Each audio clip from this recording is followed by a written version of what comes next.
Ce webinaire final s'inscrit dans le cadre du projet Kucha, qui est financé par le fonds AMIF de la Commission européenne et qui est réalisé en partenariat avec l'association Kucha et le centre Espéranto en Belgique. Donc, l'objectif de ce projet est d'une part d'ouvrir le premier centre d'accueil d'accueil et de protection d'enfants victimes de toute forme de traite en France, et également, d'autre part, donc, de promouvoir et d'inspirer des bonnes pratiques en termes d'accueil et d'hébergement d'enfants victimes de traite en Europe. Dans ce cadre, il y a déjà eu un atelier qui a eu lieu en décembre 2019 entre des professionnels qui étaient issus de 8 pays européens. Nous poursuivons donc cette expérience d'échange via ce cycle de webinaires qui a été constitué de 4 premiers webinaires qui se sont concentrés à chaque fois sur un réseau en particulier. Donc, on a eu un webinaire sur les réseaux d'Europe de l'Est, un webinaire sur les réseaux d'Asie du Sud-Est et particulièrement le Vietnam, un webinaire sur les réseaux d'Afrique du Nord et un webinaire sur les réseaux du Nigeria. Cela a permis, en plus d'améliorer la connaissance des réseaux pour les professionnels participants, d'échanger des recommandations de prise en charge qui vous seront présentées lors de ce webinaire. Donc, pour commencer, nous avons le plaisir de recevoir Madame Siobhan Mulali, qui est rapporteure spéciale de l'ONU sur la traite des êtres humains, et plus particulièrement donc, en ce qui concerne les femmes et les enfants. Donc, Madame Mulali a notamment travaillé pour le Greta et donc connaît bien le contexte européen. Elle nous apportera les propos introductifs à ce webinaire pour adresser ses recommandations pour une meilleure prise en charge des enfants victimes.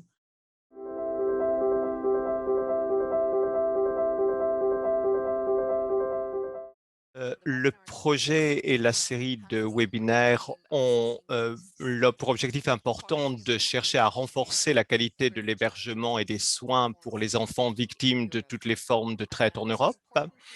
Il est important de noter que le projet aborde toutes les formes de traite en reconnaissant les intersections de diverses formes et finalités de la traite, exploitation sexuelle, exploitation du travail, exploitation dans la mendicité et la criminalité forcée.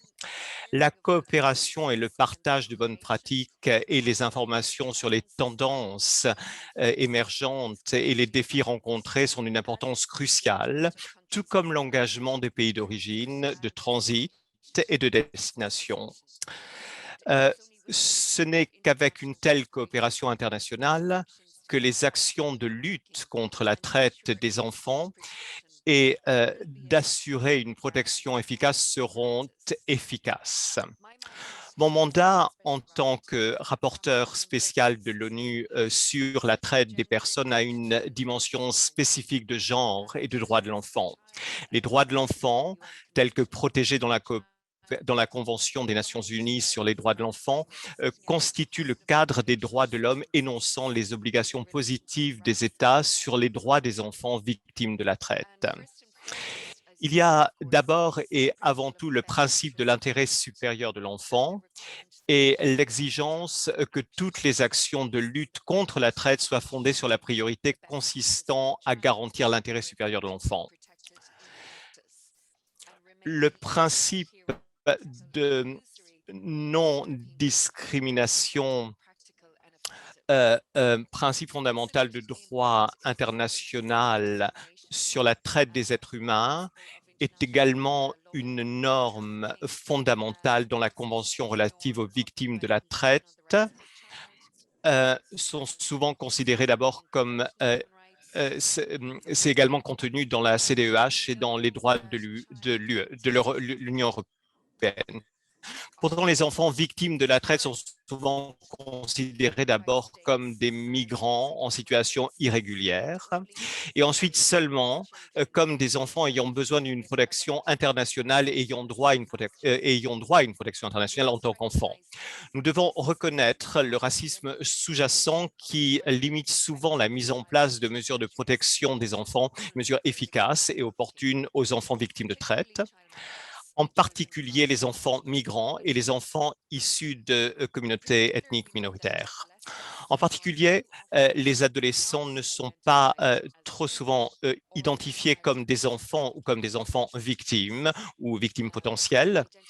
Les procédures d'identification sont assez faibles. Les professionnels ne sont souvent pas formés de façon adéquate. Euh, les procédures d'évaluation de l'âge, même dans certaines parties de l'Europe, ne satisfont pas les exigences de la CDE ou de la Convention du COE contre la traite. Les retards dans la nomination des tuteurs entraînent de nouveaux retards dans l'identification des enfants victimes et dans la fourniture des besoins d'hébergement spécialisés. Le nombre est très souvent, il y a des enfants qui disparaissent dû au fait que ces enfants n'ont pas eu les soins nécessaires. Le nombre élevé d'enfants disparus en Europe reflète l'incapacité à garantir que les plans d'hébergement et de soins spécialisés soient mis en place rapidement. Les enfants victimes de traite ont besoin de soutien spécialisé compte tenu du traumatisme qu'ils ont subi.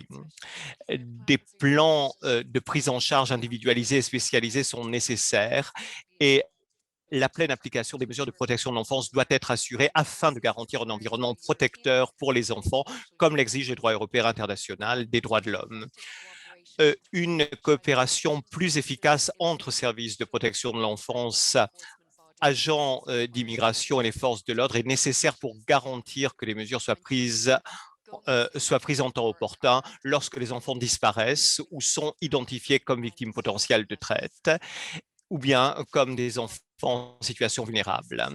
Une coopération efficace entre municipalités et régions, une coopération internationale sont nécessaires en utilisant tous les outils disponibles, y compris le partage d'informations, des mesures d'enquête spécialisées et des processus d'alerte rapide. Il est important de reconnaître que les réseaux familiaux peuvent également être impliqués dans la traite des enfants, comme vous l'avez vu au cours de ces webinaires. La famille n'est pas toujours une unité de protection, mais les enfants au risque d'être victimes de trafic.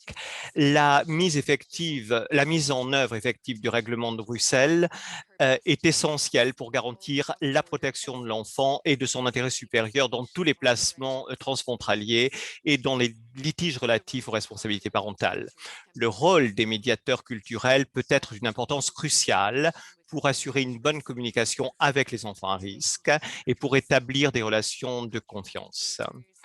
Les médiateurs culturels et les survivants, anciennes victimes de la traite, peuvent jouer un rôle important dans la formation et l'orientation des spécialistes de la protection de l'enfance, des forces de l'ordre et la justice. L'assistance et la protection à long terme des enfants doivent être fournies sans condition, comme cela est nécessaire pour garantir l'intérêt supérieur de l'enfant à un environnement protecteur pour tous les enfants sans discrimination, comme cela l'exige le droit européen. Ce projet a mis en avance l'obligation des États de s'assurer à ce que la voix de l'enfant soit entendue dans les décisions qui le concernent. Cela doit être assuré également dans toutes les actions de lutte contre la traite, y compris les procédures de justice adaptées aux enfants, avec le soutien du personnel spécialisé et formé. Il s'agit également d'une exigence du règlement de Bruxelles pour améliorer la protection des enfants en cas de litige transfrontalier en matière de responsabilité parentale. Concernant les procédures de justice adaptées aux enfants et les meilleures pratiques reflétant les normes relatives aux droits de l'homme, le groupe d'experts du Conseil de l'Europe sur la lutte contre la traite souligne les étapes nécessaires qui doivent être prises dans tous les enfants. Et la Convention récente des Nations Unies de 2019 sur les droits des enfants doit également être mise en œuvre dans toutes les procédures légales ayant trait à la traite des enfants. Reconnaître les dimensions du trafic demande également de reconnaître les risques multiples et les formes de discrimination auxquelles ont à faire face les enfants. Et ils n'ont pas accès à l'éducation, ils sont discriminés au niveau de la société euh, et un risque dans certaines communautés de mariage précoce. Au niveau des genres, il faut reconnaître que les garçons ont parfois des difficultés particulières pour révéler les expériences sexuelles et les garçons adolescents en particulier ne sont pas toujours reconnus par les États et les autorités légales ou même les spécialistes en tant que vulnérables ou à risque et sont moins perçus comme étant à risque de pouvoir devenir victimes de trafic. Ils ne sont pas crus, le problème, ils ne sont pas toujours crus. Il y a des problèmes de litige au niveau de la crédibilité et également au niveau des témoignages. Et lorsqu'ils révèlent c'est un défi très important pour les garçons, les filles, adolescents. La discrimination raciale est clé. Il faut reconnaître que c'est quelque chose qui a un rôle dans l'échec des États pour protéger les enfants qui sont victimes, en particulier lorsque ces enfants ont des origines de migrants ou bien de groupes de minorités. Et je vous remercie beaucoup de m'avoir donné la possibilité de participer. Je vous souhaite d'avoir un excellent webinaire et de pouvoir continuer par la suite. Et si mon mandat en tant que rapporteur spécial peut être utile, je serai très contente de continuer une coopération avec vous, avec la société civile, ou bien de contribuer à certaines discussions sur les politiques ou au niveau légal. Donc, je vous demande de prendre contact avec mon bureau et avec le mandat à Genève. Je vous remercie beaucoup. Sans plus attendre, je vais pouvoir laisser la parole à Lucie Lafont, qui est Policy Officer à la Commission européenne dans l'unité qui est dédiée à la lutte contre la traite des êtres humains. Elle va donc nous présenter la nouvelle stratégie de l'Union européenne de lutte contre la traite des êtres humains qui a été publiée en avril 2021. Cette stratégie va permettre notamment de mettre en place des politiques pour lutter efficacement contre la traite en Europe jusqu'en 2025.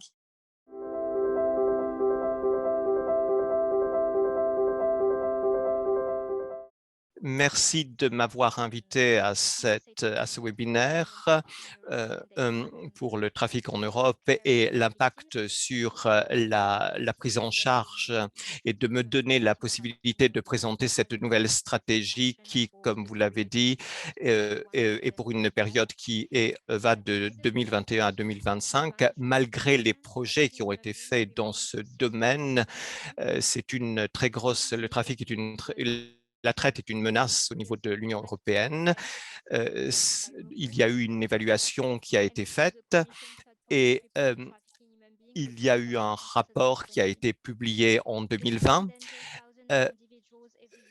Il y a un grand danger pour les femmes et les enfants en particulier. Il y a des problèmes d'inégalité des genres, d'inégalités économiques qui ont été exacerbées par la crise du Covid.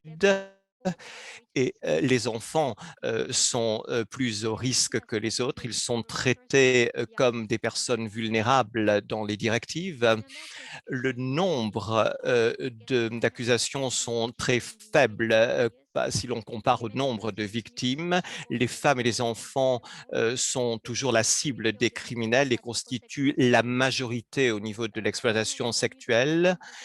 Le revenu est estimé de 40 milliards d'euros au niveau de l'exploitation sexuelle par an.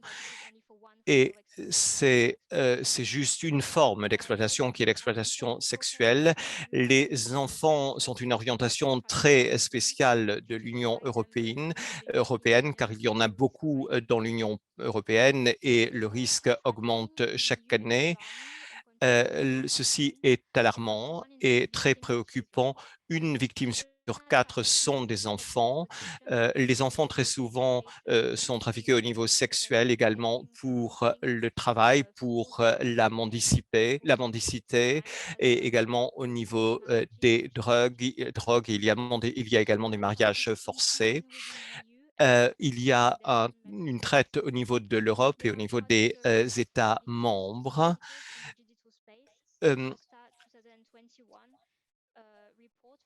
Dans un rapport de 2021, il y a des réseaux spécialisés au niveau de la traite.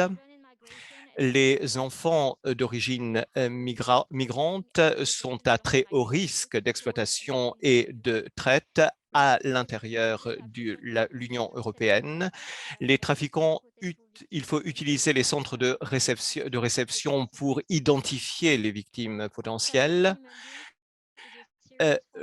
La traite est une forme de crime organisé qui est commise par des criminels qui très souvent ont des actions au niveau international pour lutter contre ce phénomène. C'est pour ça que la Commission, le 14 avril, a adopté un paquet pour organiser des actions pour les 5 années à venir pour lutter contre la traite et le crime organisé. Les priorités de cette stratégie sont pour la traite des êtres humains, mais spécifiquement avec une réponse très exhaustive au niveau judiciaire, au niveau opérationnel, de la prévention aux actions en justice pour assister les victimes à tous les niveaux. En particulier les femmes et les enfants qui sont les cibles les plus évidentes et qui sont trafiqués, qui sont victimes de traite au niveau sexuel, au niveau de il faut essayer d'avoir une identification aussi précoce que possible et protéger les victimes. Cette approche exhaustive,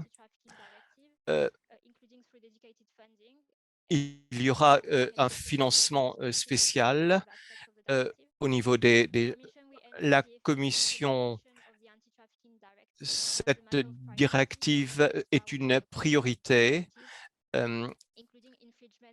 et la Commission va lancer une étude pour évaluer l'effet de ces directives et va, à la suite de cette évaluation, reverra la directive. Il y a des priorités. C'est réduire le trafic pour toute forme de trafic, en particulier dans les environnements à haut risque. Il y a une action pour évaluer, on peut évaluer les provisions de ces directives.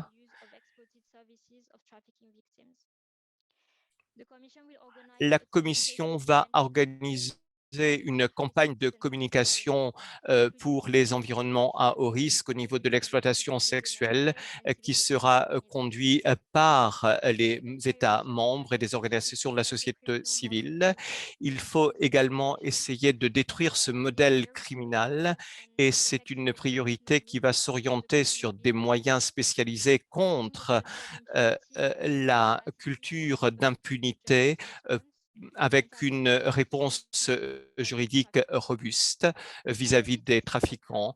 La stratégie prend en compte les besoins des victimes et il y aura l'aide de la société civile, des gens qui travaillent également dans le domaine de la protection de l'enfance. Il faut que tous ceux qui travaillent dans ce domaine soient conscients des vulnérabilités des enfants et soient formés et connaissent également les procédures juridiques. Les trafiquants travaillent de plus en plus en ligne. Ils utilisent l'espace numérique pour recruter les victimes et également pour organiser le transport et l'hébergement des victimes. C'est comme cela qu'ils trouvent leurs clients. Ils contrôlent également leurs victimes en ligne.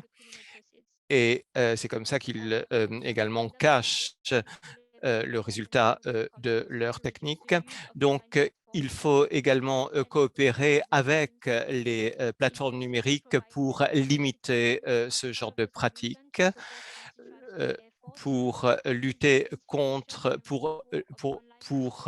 c'est quelque chose qui permettra à lutter à aider pour l'identification des victimes.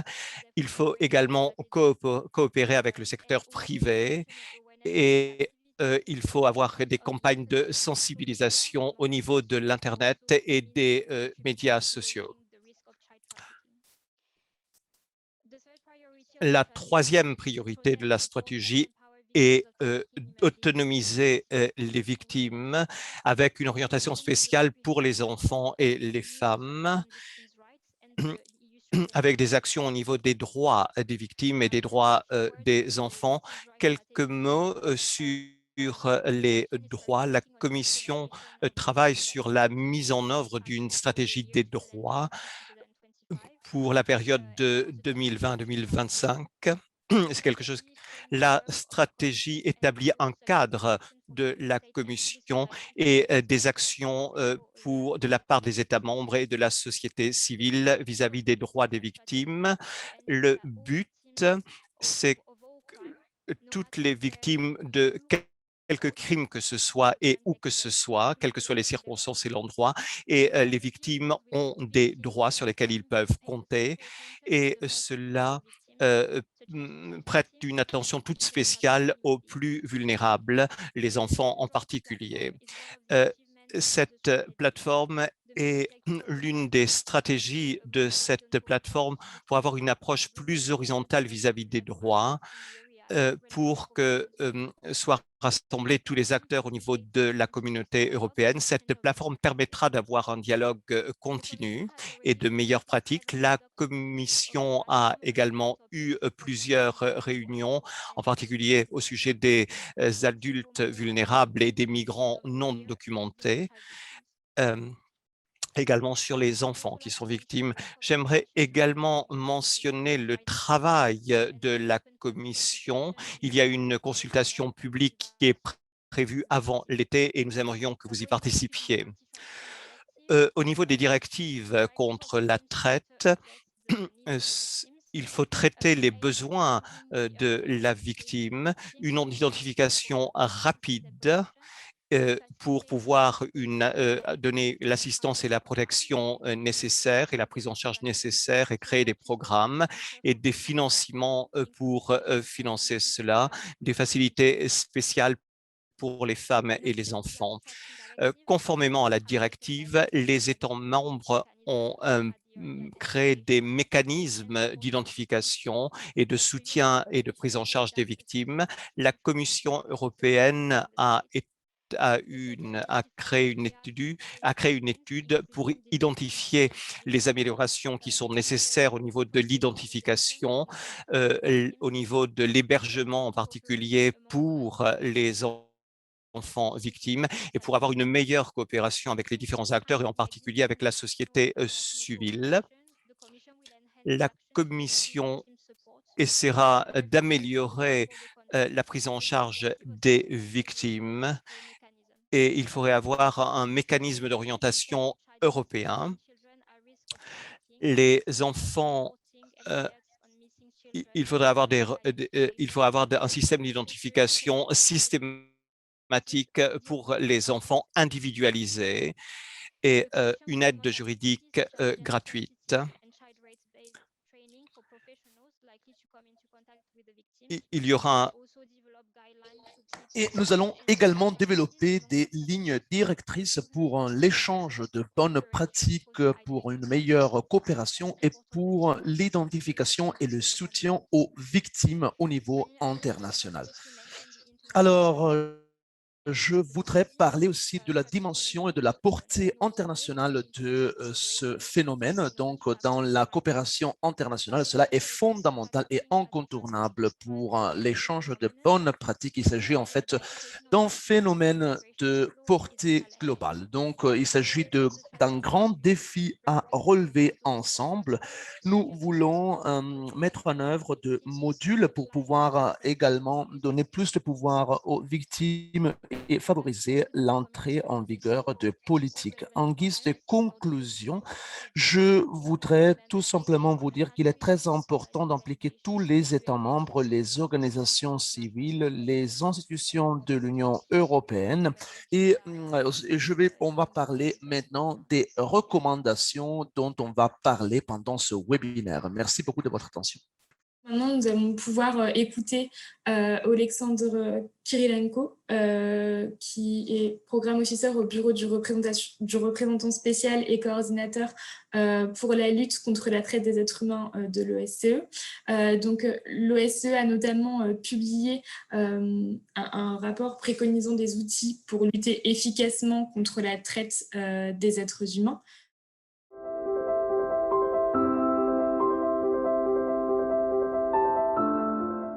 Donc, le titre de ma présentation, donc il s'agit de bonnes pratiques dans la prise en charge d'enfants victimes de traite en Europe. Il s'agit de quelque chose qui fait encore un petit peu peur. Donc, on parle de standards, on parle de bonnes pratiques de plusieurs points de vue, mais il y a des choses qu'il faut reconsidérer. Voilà pourquoi il sera très important d'avoir une discussion là-dessus. Donc, les points qui ont été soulevés, qui ont été abordés pendant l'introduction ont été très, très intéressants. Donc, je crois que je vais en passer en revue quelques-uns pendant ma présentation. Donc, alors, tout d'abord, en parlant de la protection des enfants victimes de la traite, on peut dire qu'il y a déjà eu des décisions qui mènent à des solutions durables dans l'intérêt supérieur de l'enfant. Et quand on dit de l'enfant, on parle de tous les enfants. Et donc, abstraction faite de leur âge, de leur nationalité, et donc de façon pas du tout discriminatoire. Et puis, il faut parler également et se pencher sur la mise en œuvre de solutions durables et viables. Et en 2000, donc l'assistance en moyen à long terme qui aboutit à la réintégration d'un enfant. Donc, ce que vous voyez ici, c'est un travail qui date de 2018 et qui parle de la traite en fait des enfants et de la protection des enfants. Ici, on parle de la traite des enfants et de leur protection, comment veiller à ce que les mécanismes de protection de l'enfance protègent les droits et répondent aux besoins des enfants victimes de la traite des êtres humains. Donc, quand on parle en fait d'un enfant qui est identifié comme victime de la traite des êtres humains, on a trois différentes solutions qui sont viables, qui sont durables. Donc, on a tout d'abord le retour et la réintégration dans le pays d'origine, de résidence habituelle. Et très souvent, on préconise cette possibilité de faire en sorte que l'enfant reste dans ce pays pour faire en sorte qu'il puisse être intégré. Donc, l'intégration dans les pays dans lesquels un enfant est identifié ou alors la relocalisation dans un pays tiers. Donc, on a plusieurs solutions, donc comme vous le voyez très souvent, le retour est la solution la plus simple, la réintégration dans les pays d'origine, parce que nous pensons que cela peut être dans l'intérêt de l'enfant, donc le regroupement familial, en fait, le fait de voir l'enfant qui revient vers sa famille. Et pour ce qui concerne le processus de prise de décision, on peut avoir différents facteurs qui entrent en jeu. Tout d'abord, il faut comprendre la situation des enfants victimes de la traite dans un cadre de protection de l'enfance. On a plusieurs modes d'orientation qui sont adaptés aux enfants. Ce à quoi il faut veiller est en fait l'égalité de traitement des enfants nationaux et étrangers. Vous savez que nous avons des plateformes, des alliances concernant la lutte contre l'exploitation des enfants, donc les enfants victimes de traite. Et vous savez qu'il y a encore de nouveaux projets. En 2017, nous avons organisé une conférence où l'on a parlé des intérêts de l'enfant et l'une des recommandations concerne les agences chargées de la protection des enfants dans les réponses que l'on veut donner au niveau social. Donc, on a plusieurs services qui sont ou fournis par la société civile, les organisations non gouvernementales, mais pas toujours par les agences chargées de la protection de l'enfant. Ce qui est très important, donc, c'est de faire en sorte que les agences fournissent les bonnes réponses. Puis, on a encore les préoccupations et les besoins spécifiques des filles et des garçons. Nous avons donc également promouvoir une approche multidisciplinaire disciplinaire et transversale systématique pour évaluer et même déterminer quels sont les intérêts, ce qu'on appelle l'intérêt supérieur de chaque enfant. Parce que très souvent, on a une détermination qui est faite par des agences qui sont chargées de l'application de la loi, par exemple, mais pas forcément dans un cadre de coopération entre les différentes parties prenantes. Donc, à cet égard, il est très, très important de avoir ce modèle Banacus qui est un nouveau un modèle qui date d'il y a quelques ans sur la détermination de l'intérêt supérieur de l'enfant. Pour ce qui concerne la prise de décision, il faut également se pencher sur ce qu'on appelle en anglais le best interest assessment, c'est-à-dire l'évaluation des meilleurs intérêts, et également sur le best interest determination, la détermination des meilleurs intérêts. Donc, BIA et BID, la détermination et l'évaluation des meilleurs intérêts. Donc, il faut vraiment mettre en œuvre des solutions sécurisées, sûres et durables, basées sur l'évaluation des meilleurs intérêts et la détermination des meilleurs intérêts. Pour ce qui concerne le BIA, donc l'évaluation des meilleurs intérêts, les opinions de l'enfant sont fondamentales, mais aussi son identité, la préservation de l'environnement familial, le maintien de relations avec ses proches, les soins, la protection et la sécurité de l'enfant, la situation de vulnérabilité, le droit à la santé et à l'éducation. Et puis, on a également d'autres procédures qui sont très, très importantes et primordiales, l'évaluation des risques immédiats, l'évaluation sociale, la recherche de la famille, le besoin de soins alternatifs, l'enquête sociale dans un pays d'origine ou de résidence habituelle. Puis encore, le tuteur est fondamental et où son représentant légal pour les mineurs non accompagnés. Donc, on peut avoir des tuteurs, on ne peut pas avoir un tuteur qui s'occupe de 15, 20, 25 enfants. Donc, nous devons faire en sorte qu'on ait un tuteur qui soit à même de prendre soin de ses enfants. Donc, le nombre d'enfants doit être également approprié. Il faut également faire cette distinction entre les tuteurs et le représentant légaux. Et il faut faire en sorte qu'ils puissent travailler de la bonne manière. Pour ce qui concerne l'hébergement et la sécurité, je voudrais également soulever ce point.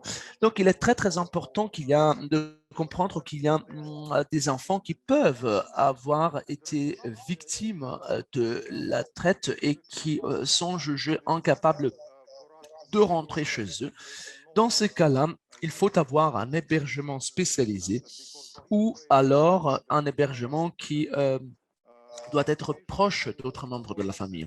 À partir du moment de l'identification qui se fait au début, Il faut également faire en sorte que les bonnes mesures soient prises pour assurer la sécurité de l'enfant, y compris des mesures adaptées à l'âge et au genre de l'enfant pour prévenir les abus de pouvoir et les abus sexuels. Les programmes de soins et de réhabilitation pour éviter la revictimisation sont tout aussi importants. Et il faut enfin veiller à ce que les enfants victimes de la traite ne soient pas détenus.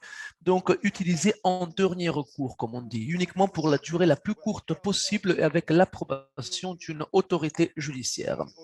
Pour ce qui concerne le retour, il y a des évaluations qui sont obligatoires des risques de la sécurité explicites, donc dans un mécanisme d'orientation ou dans d'autres procédures pertinentes.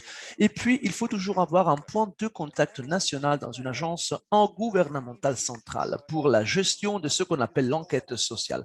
Et aussi, il faut être sûr d'avoir les bonnes ressources et les ressources adéquates pour répondre rapidement, c'est-à-dire dans les plus brefs délais, aux demandes d'enquête sociale sur un enfant victime de la traite, en tenant compte de la situation sociale, en tenant compte également dans cette enquête sociale de l'évaluation de la famille, de l'évaluation communautaire, d'évaluation des risques liés à la sécurité. Cela est fondamental. Donc, c'est vraiment quelque chose qui doit se faire en toute sécurité. Donc, il est très, très important d'avoir une communication régulière, une communication établie et efficace avec le pays d'origine ou de résidence habituelle. Voilà pourquoi cela s'impose. Et pour cette raison, il y a toujours ce besoin,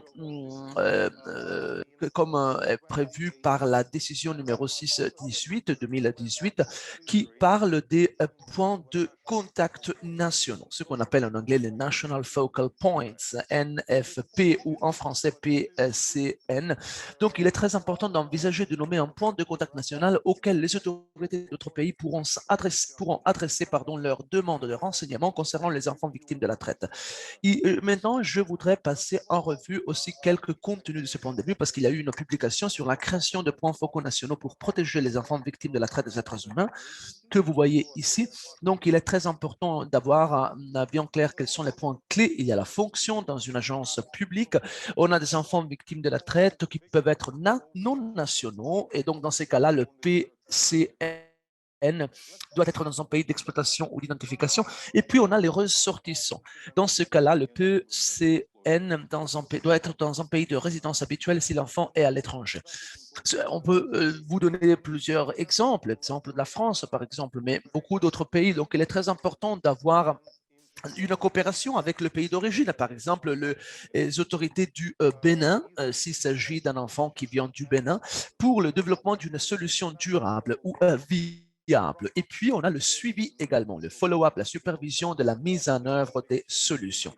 Donc, l'échange d'informations avant que toute décision soit prise. Et donc, il est très important d'identifier, par exemple, les victimes, les enfants victimes dans les pays d'origine, le Bénin, l'Albanie ou tout autre pays, par exemple. Et puis, quelles sont les conditions préalables qui ont été proposées pour ce PCN? On a l'initiative d'un groupe de travail national pour combattre la traite, puis on a le rôle de MAE dans la facilitation des négociations bilatérales. On a des arrangements, des accords bilatéraux qui doivent être convenus, doivent être pris. Et il faut être très, très pratique. Donc, la collaboration avec les chargés, les responsables de la gestion des cas, ce qu'on appelle le case manager, c'est fondamental, encore une fois. Donc, pour tout les mécanismes du point de vue national et international, donc le PCN. Et donc le case managers, donc les responsables de la gestion des cas peuvent faciliter l'adoption de solutions viables et durables. Quels sont les objets à long terme, les objets de longue durée? Les agences de protection de l'enfance font partie intégrante d'une réponse nationale contre la traite. On a la coopération bilatérale efficace qui est fondamentale, le processus de prise de décision qui doit être plus robuste, des responsabilités pour la mise en œuvre de solutions et le réseau avec des normes et des attentes uniformes. Voilà. Il y a quelques semaines, on a utilisé ce mécanisme, en fait, ce réseau Pour faire un événement de promotion sur cet aspect, nous avons invité également des réseaux et des réseaux nationaux et internationaux parce que nous croyons que la société civile peut vraiment apporter une contribution fondamentale quand il s'agit d'inspirer et d'inviter les autorités à prendre ces initiatives et à se faire donc à organiser des initiatives pilotes de ce point de vue. Donc, il est fondamental d'avoir la participation de toutes les parties prenantes de la société civile. Nous allons dans la suite pouvoir dès maintenant écouter Lynn Chitty, donc, qui est directrice de la prise en charge à Love 146 au Royaume-Uni et qui va présenter les recommandations qui ont été mises en avant par les professionnels ayant participé au cycle de webinaires précédent. Donc, il est important de rappeler que ces recommandations ont été rassemblées de manière participative et donc reflètent les idées apportées par les participants du webinaire.